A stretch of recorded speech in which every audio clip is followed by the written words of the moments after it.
Heather for Jess. For Jess. Can you switch to two? Switching. Hey, Jess, are you here? I'm here. What's up? Okay, great. I've got some tea to talk to you about. Really a hot take. I love a hot take. Yes. So here at Switching To, for everyone's context, we're going to be doing a series called Hot Takes, where we chat with expert voices in the field about topics in our industry, things that are happening in the news, things that are relevant going on. And I know everyone is talking about, yes, this AI actress, if you can call her that, Tilly Norwood. So it's been all over my feed. Yeah. And Heather called me and she was like, hey, I want to talk about this. We need to talk about this. I have a lot of big feelings about this. And so I was like, yeah, I think everyone does right now. And so this is our hot take on AI actress Tilly Norwood. And we wanted to get into this topic and break it down. And so we thought, who better than to chat about this with than respected acting coach and director, producer, and actor himself, Anthony Gilardi. Anthony is an acting coach, having coached Emmy award-winning actors, talent on some of the biggest projects around the world for decades. He is the founder of the Anthony Gilardi Acting Studio. Anthony's originally from Boston, but he's now based here in Los Angeles. He's an incredible, like I said, director, producer, and of course, also an actor. I should also note that Anthony has been my acting coach for probably over a decade now. I've known and worked with Anthony. And then in 2015, he founded the nonprofit organization Hippo Life, and their mission is healing through the arts. Then he says he coaches artists that are passionate and dedicated to their craft. The future of Hollywood is right here, right now. It is time for storytellers to lead the next renaissance. Anthony is so invested always in story and finding the humanity in your acting.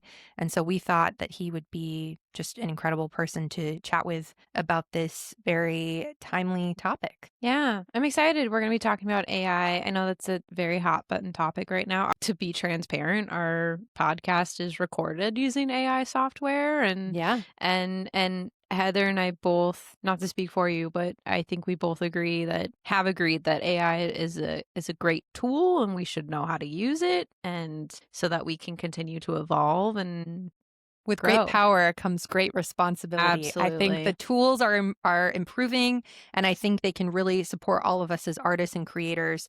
But I think it's important we understand the implications. We understand the ethical, issues behind it, and also understand how to use these tools and carry them out appropriately. So we get into all of that with Anthony and so much more. So without further ado, let's jump right in. Well, hi, Anthony. Hello.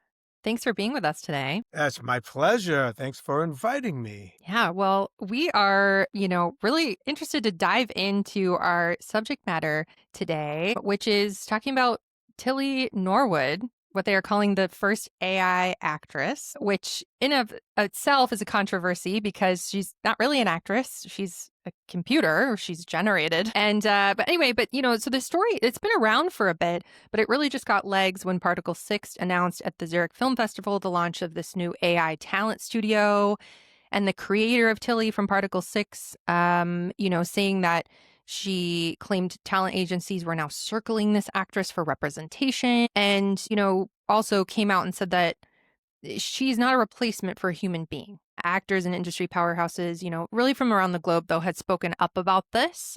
And so we wanted to dive into it and talk about it with you and your professional background as an acting coach, as a director, as an actor yourself, a producer, and just kind of get some thoughts and feedback. There are a lot of people I know. Duncan Crabtree Ireland was just on The Town today, actually talking about more of the legal side and some of those ramifications. So I think we're going to dive more into the human element. What does this mean for performers and just creatives, like in front of and behind the camera? Yeah, cool. I'm ready. Okay. Well, so, my first question for you is what do you think about all of this? What is your reaction to this news, this idea of this AI actor? This might surprise you, Heather. I'm not surprised myself, and not just because of technology and the way things have been going. Be honest, both of you guys, I'm sure, have seen this coming to some capacity. It's not brand new. But I'm not surprised because we mentioned humanity, right? You said that a few times just in your little in your introduction. And The reason why, believe it or not, now this might, my view on this might surprise you. Believe it or not, the reason why AI does work is because of humanity. Now, let me explain what that means. The humans are your audience, right? And whoever, if you're an actor, if you're a singer, dancer, whatever the performers do, or whoever the performers are, they are a reflection of the audience. And if the audience remains human, then it really doesn't matter as much of what the performers are doing. You know what I mean? So if you think about, like, I did some research on Tilly Norwood, and of course they're gonna make her a young, beautiful, sexy woman. You know what I mean? They'll make her smart when it's suitable to be smart. They'll dumb her down when it's suitable to dumb her down and all that stuff. But what is the difference? They're just modeling humanity. So from the audience's perspective, the need to, say, I guess, fantasize without being like crude about this will still work for this kind of performer, if you will. Now, are they ever going to replace human beings? I have a view about that we'll get to in a second. But the reason why it works is the human fantasy of the audience. And as soon as that kicks in, you have a market for this kind of thing because it's perfection. And in our fantasies, we want perfection and we want it when we want it. And so AI is actually more suitable, believe it or not, to create that than human performers are, you know? The interesting thing, though, I was listening to the Town episode as well, and they brought up the uncanny valley because for a Yeah, long time that was a huge challenge for yeah. animators was getting around that uncanny valley. And if you look Hmm. at Tilly or any of the other AI created imagery of people, I think we all still kind of know, like, that's not a real they're not, there's movements and things that they are doing that don't necessarily Yeah. aren't exactly the I'm way we human. are, and so we kind of know, but then, but it's close enough that it makes you a little uncomfortable, and the point they made on the Town was interesting, that they think that that ability to recognize that is gonna kind of Well, I go mean, I away. hate to say this, but right now the ability to recognize this matters. But AI literally is designed to get better and better and better and better until it perfects itself. It's designed to perfect itself. And the thing that I worry about is human beings are really not designed to perfect themselves. We're perfect in our imperfections. So I worry a little bit about that. Think that I read an article with Sean Astin saying that there has to be terms, there has to be rules, they have to disclose. I love that they're calling it synthetic performers Mhm. because you say artificial intelligence, it's almost too much of a compliment because you're saying it's intelligent, more intelligent than humans. So synthetic performers that's like the new word for actors like Tilly Norwood. They're gonna have to regulate that. They're gonna have to know, like the public's gonna have to know when they're watching a synthetic actor or performer opposed to a human performer. And if they stay true to that, I'm really not worried about getting replaced. And when I say me, of course, I'm talking about all of us. You're never going to replace the humanity. You'll come close, especially visually. And it might be entertaining, but it'll just be another form of entertainment, like animation or I mean, name another genre that isn't special effects, things like that. I know that a man can't jump over a building, but I'm still looking at it and I'm still entertained by that. I'm not getting fooled by, oh my God, wow, this guy could really jump over a building. What's going on? Why can't I? And then all of a sudden, I want to, Yeah. You like, want the suspension of yeah, disbelief. Yeah. yeah, exactly. And I think that will hold true. And again, as long as the humans, the audience, have these fantasies about perfection and looks, and you know what I mean? Like, I mean, just speaking as a man alone, right? I mean, not to cast aspersions on genders, but there's a reason why she looks like the way she looks, period. I know there's no way that's lost on anybody. And she provides the fantasy. They're going to eat it up. They're going to eat it up. But I do think it'll be temporary. I do think at some point humanity will be missed in the entertainment business and come back. I think that it'll be, well, you're calling this a hot take, right? The reason why you're calling it a hot take is because it's a hot take. and that will cool down. I promise you. Even if they perfect it, it will still cool down, providing that there are terms that they have to disclose, and everything will go back to, something. I'd rather see a human that bleeds, that really cries, that could really move me. I promise you that will come back. I Yeah, promise you. it's a novelty right now. Yeah, it's a Right. novelty. Well, That's exactly right. and the content they put out is meant to cause this reaction from all of Exactly. us, right? They And want that us to reaction will react die to it. down. They want to make it viral. They want to get it out there. Yep, yep, yep. Part of me wonders, was this a reaction? Was there a similar reaction when we went from hand drawing animations to having Yeah. computers help us with it? Cave There drawings. was. Is There you know was. Yeah, Yeah. of course. and it also, I don't think, and take my opinion for what it is. Yeah. I don't think that you can truly replace humans because, there's so many films that I think about where the actors improvised the Yeah. lines. They went off Yeah. script, or they, and so much of acting is taking what is on that script and bringing your own experience and your own ideas and your own personality to that character. And I'm not an actor, so correct me if I'm wrong. You two are the experts on this.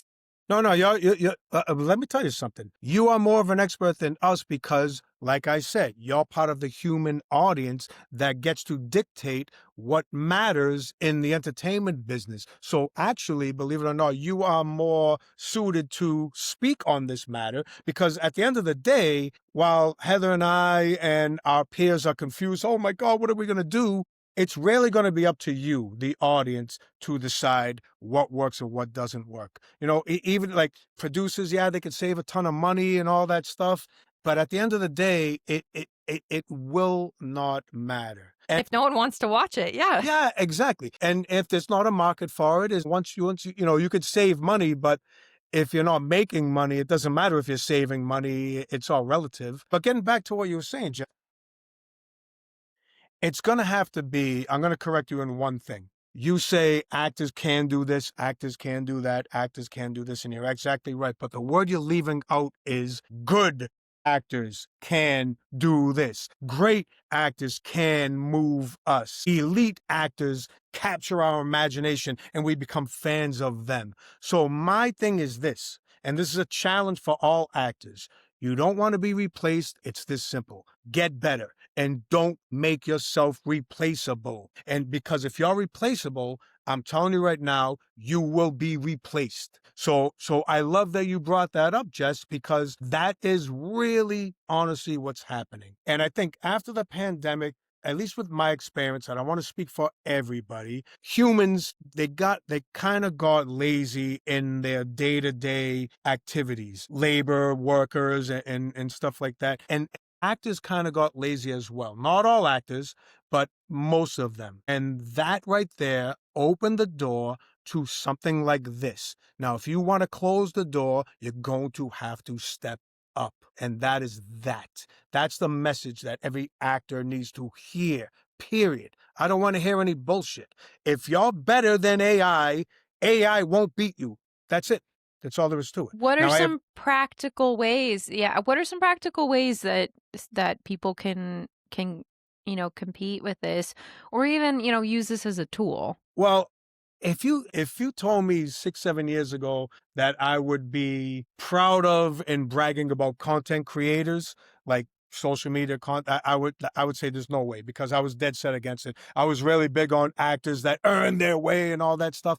But to be honest with you, I was ignorant and I really didn't know how much work goes into it and what they're really doing. So if you really want to think about it, these content creators are creating themselves. They're creating a brand. They're creating something. Now, if you go to Tilly Norwood's Instagram, 50,000 followers, I'm sure that will double, triple, and she'll have millions of followers in no time. She says, I am a creation. And that really struck me because we are all creation, especially people in this business. So these content creators that have created a brand for themselves, they're really doing the same thing that I guess the technicians that create Tilly Norwood and these other what do they call them?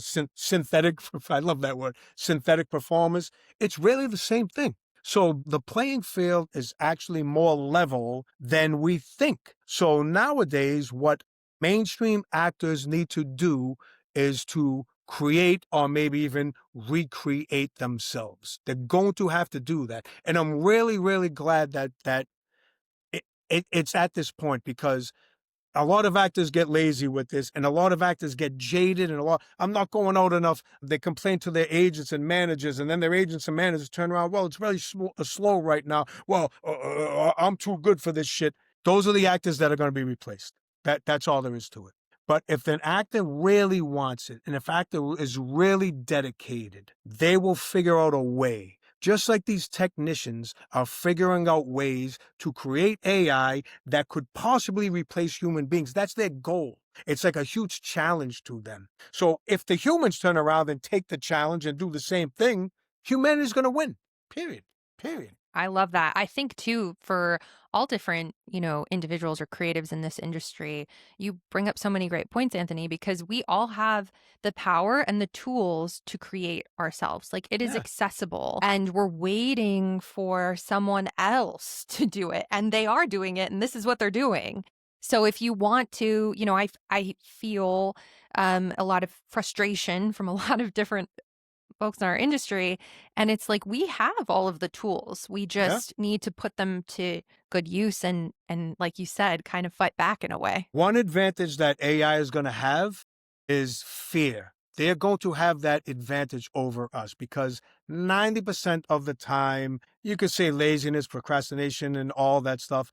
It's all fear. It's all ego. It's all fear. So you're going to take ego and fear out of the equation, and they have an advantage over us when it comes down to that. So we're going to have to be brave, and we're going to have to be strong. And when I say we, I'm talking about greatness, the elite, the ones that are really deserve to be here in the first place. I went on SAG. I think it said there's 160,000 members of SAG, something like that. Did I read that properly? All right. About right. How many working actors out of that 160? I don't know, 7, 8. How many The percentage is very That's small. what I'm saying. It's crazy. Yeah. And so now I say, why? Why? Because I'm guaranteed right now, if the powers that be and the technicians create 160,000 Tilly Norwoods, then there'll be 160,000 working Tilly Norwoods. So what is the problem here? So like that is something that we have to close the gap on. It's only going to take 5 or 6 Tilly Norwoods to make people say, oh, I'd rather look at this than that. That's ridiculous. She's pretending to cry and this is ridiculous. You know what I mean? You know what's going to look worse than AI pretending to cry? A human being pretending to cry. Because That's we gonna will look worse. accept the AI will say, well, it's thank you. Yeah. And I think we'll there's start so saying many... things like, wow, that's close enough. Whereas a human being, we're never going to say that to you. It's not close enough. We say that you suck. now. That's it. We watch a Marvel movie and we say, well, the VFX, I mean, it was like pretty good. Yeah, I mean, yeah. I for like, a Marvel movie, believed it. for Yeah. yeah, exactly. And then Yeah. and the budget is what, $700 million to make that, and your audience is saying, that's good enough. That needs to stop. That's the kind of shit that needs to stop. If you ask me, that's a way bigger threat than something that's not human.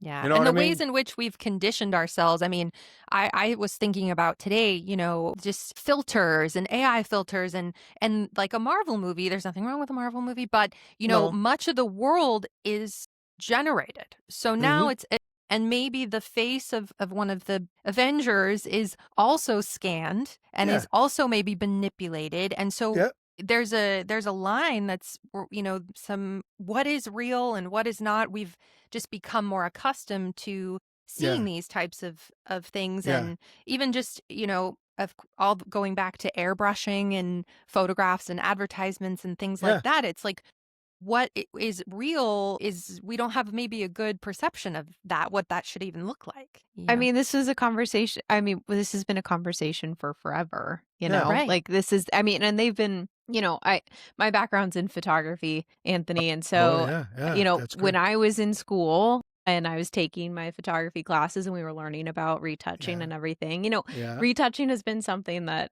people have Yeah. done forever. It's not Yeah. just a new Photoshop thing. It's something that we did with film, we did in the darkroom. We continue to do today, and we continue to have the conversation of what's real, what's not, what's acceptable to publish, what's acceptable for people to see, what's acceptable for because we see hundreds of thousands of images a day, Mhm. right?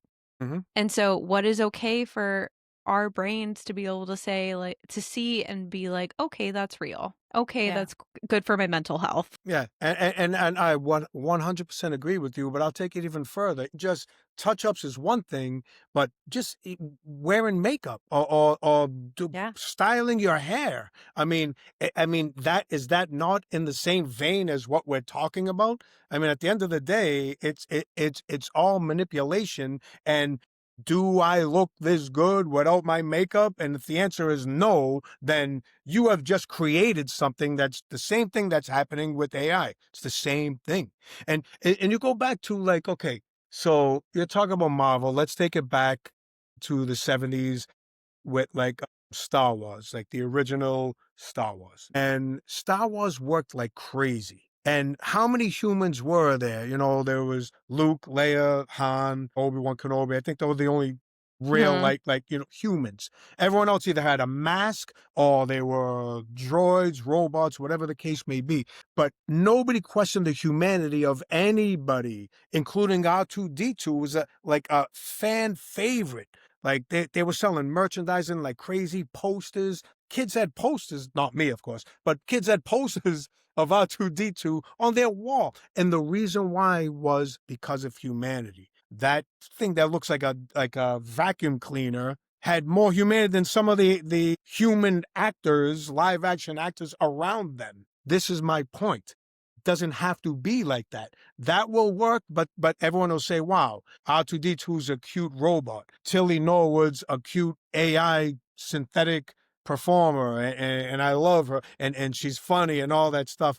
But as far as fooling your audience, I just find it hard to believe that we'll ever get to that point that we're fooled to thinking that they're humans. I think that it'll create its own category, like animation or whatever, and that's it. No more, no less. Yeah, I think that there's so many you can go for on and on about all these different avenues because thinking about going back to original animation, like the different artists, the humanity and the artists that are involved with making a creation is just the tools they're using. So it was traditional animation, they're drawing from their brain, their imagination, Brains, but yeah, they're they're using actual. a real human model. I mean, Yep. Disney, they're designing Ariel, and so there's a real human model for her, Mm-hmm. and then compared with another human who's it's her voice. So now you're Mm-hmm. like building a human, which is just a different way of doing what they're doing now. Exactly. I mean, I don't know. There's just lots of things to kind of think about in that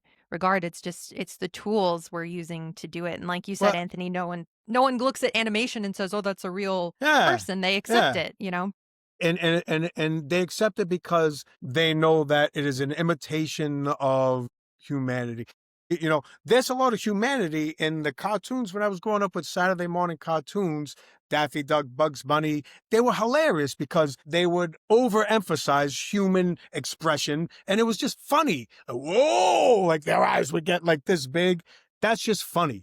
And like you said, Heather, nobody said, "Wow, Bugs Bunny is a real person." It was such a non-issue, but they still needed humanity, or at least to be able to mimic humanity. I go back to, like, puppeteering, like Mhm. these marionettes, same type of thing. Now, and with I guess you could call, like, the technicians puppeteers. Mhm. And I would like for that to catch on so people understand what these technicians are really, really doing. They're basically just the modern day puppeteers that have created something modeled, like you said, Heather, or a human being. They have a head, they have eyes, or whatever the case may be, manipulating their movements, and and that's it. No more, no less. If you guys watched the newest Superman, did I you saw the watch? new Superman, yeah. Okay. Heather, did you see it yet? I didn't know. Okay. So, spoiler alert, Superman is facing Lex Luthor as he does. Yeah. he's Yes, he Lex does. Luthor's not on the playing field. Lex Yeah. Luthor's the puppeteer, Right. and Superman is Yep. fighting you find out towards the end of the film, he's fighting a copy of himself. Himself. But Yep. it's Lex Luthor who's like directing the movements and everything. Mm-hmm. And I forget what the exact line is. It's like brain versus brawn, and Yeah. Superman and his copy are evenly matched. Yeah. Yeah. For most people, or he doesn't realize he's even fighting himself until he remembers his humanity, Yep. and is like, humanity's always gonna win because we can we are we can evolve. We are the ones Yep. that are trying to get better, and because we're imperfect, we're able to kind of look at that and adjust. Exactly. And maybe the computers will be able to do that someday. I don't know. I mean, But I personally think to piggyback off what you're saying, Jess, I think that the more perfect they make this, the less human, the further away they're going to get from humanity. And you're 100% correct. I think that the puppeteers humanity and ego is going to spoil this, and they're going to overdo it. You just see all the time when human beings trying to do something perfect. Do you know one story of it ever working, or them succeeding? I mean, including ourselves, like, you know what I mean? Like at some point in your life, you got to say like, oh man, it's exhausting trying to be something better than I was meant to be. It's exhausting and depressing and all that stuff. They're never going to be able to simulate that. Never. They could probably have it in themselves. And I think that's going to be the downfall of this whole thing, that you're going to have a lot of new types of problems and new types of depression and all this. The pandemic already brought a lot of different kinds of depression and anxiety, like things that we never even, like, weren't even, it might have been there before, but not as popular and mainstream as it is now. It's just going to keep on doing that. And that's when humans are going to say, you know something, I'd rather see somebody, if they bang their head, they're actually going to be hurt, they're actually going to bleed. I'd rather see that. I'd rather see that. There's more danger in that than, wow, a robot just banged his head and now who gives a shit? yeah, I think ultimately we want to see like authentic people. I It's mean, never going to go away, ever. it like, and it ebbs and it flows. I mean, Yeah. they're like when I was a Yeah. teenager, the like retouching and everything was crazy. And then, then there was this trend of like, I want to see real people. I want to Yeah. see You see the ads, right? real What people. brand did the ads where it's like real? Airy. Yeah. Airy did the whole like real bodies, real people ads. Yeah. And so Yeah. I think there'll Stretch be marks and bags under the. You're right. there'll You're be right. a pendulum shift, that, Sure. and that's how 100%.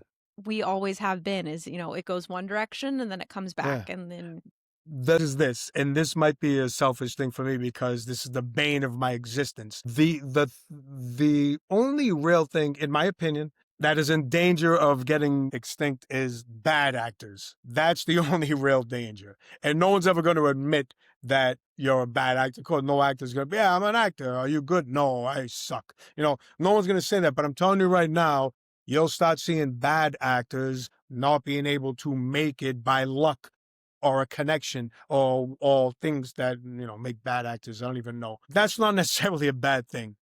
Human beings, as down and out as we are in a society at some points and different time periods, we're the most resilient life forms on the planet, and we will bounce back. We'll figure it out. We might be down for a little while and so, oh my God, this is horrible, but sooner or later we are going to get up.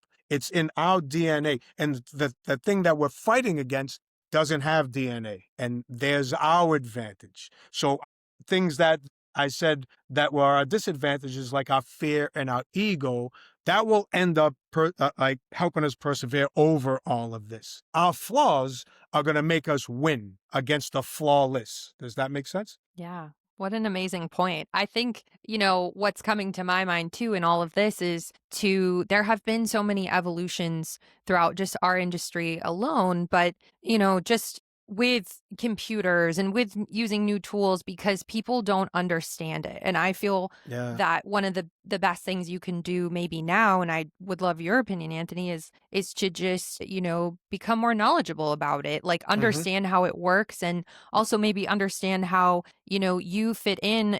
Especially if you're a performer, I know you have some experience, Anthony, with coaching performers who maybe have to work with virtual reality or, digital replicas and things like that. And so how we can kind of arm ourselves and just have skills to understand it and be kind of literate with all of it. Yeah.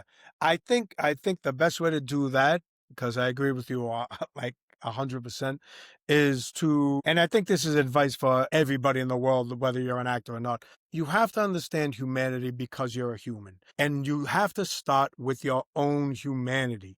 You have to look yourself in the mirror and you have to look internally and figure yourself out. And you might not ever come up with all the answers. You probably won't, but it is that dive into humanity that's going to help you acknowledge what is not human, and the areas that we have to cut ourselves slack. You know what I mean? Areas where it's like, I did my best, and that's it. I wasn't supposed to be perfect, and I'm not. So I didn't fail. I did my best and I didn't fail. And I think that that's one of the keys to what you're talking about. We're going back to what you mentioned. I did direct and coach live actors, I should say, that will eventually create a model for virtual reality or whatever. And the reason why they hired me in the first place is because they knew there had to be human qualities. And what better than somebody that is an expert in human behavior, but we all have to become experts in human behavior and start with your own behavior. And it turns into something as simple as, why did I just do that? Like, why did I do that? Why did I say that? That was crazy. And what's making me say that? Like, somebody walks in the room, they make me feel a certain way. I'm attracted to them. I'm intimidated by them. And now all of a sudden, I'm not myself as much. I have a guard up. Why? Why do I have a guard up? What am I doing? And that's the kind of thing that I'm talking about with humanity. AI is never going to be able to do that. Never. They're going to mimic, and they'll get better and better at mimicking, but they'll never have that.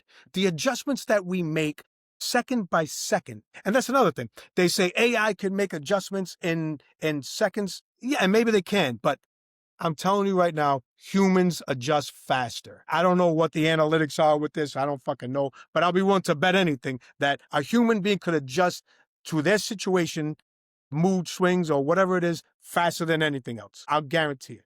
And more effective either. Yeah, no, absolutely. And this, I think brings up so many other things about what SAG is really working for with the No Fakes Act, which is, not passed as of, yeah, I believe it's with committee. But these types of things where, okay, then we pivot to this is happening. We cannot Yeah. change this. So No. let's focus on ownership and having control over our own likeness and giving permission That's and big. consent, which I know the projects you worked on that was very much in the forefront. And so it's, I think, then shifting our focus to that. How do we make it so everyone's safe and protected and owns their own likeness and the copyright on the character, their person and all of that. I think we kind of shift to that, which is a whole other thing which we can Well, it's get into on another unprecedented. day. It's unprecedented. We never had to deal with that. But you're right. I'll come back and we could debate that, or not that we're debating, but we could talk about that. Um, and the problem with that is it's unprecedented. We never Yeah. had to do something like that. But I'm telling you right now, you hit the nail on the head. That better get done, and that better get done efficiently. Otherwise, John Wayne, we're going to be in a movie with John Wayne. Like, it's just craziness. This isn't like it is unprecedented, but I do think it's not a new conversation Yeah, yeah, because yeah, we, again, my background's also in journalism. yeah. We talk about this a lot. We talk about this Nice. a lot. Yeah, If I'm covering a breaking news yeah. event, and I photograph somebody and they come around a couple weeks later and they're like, Hmm.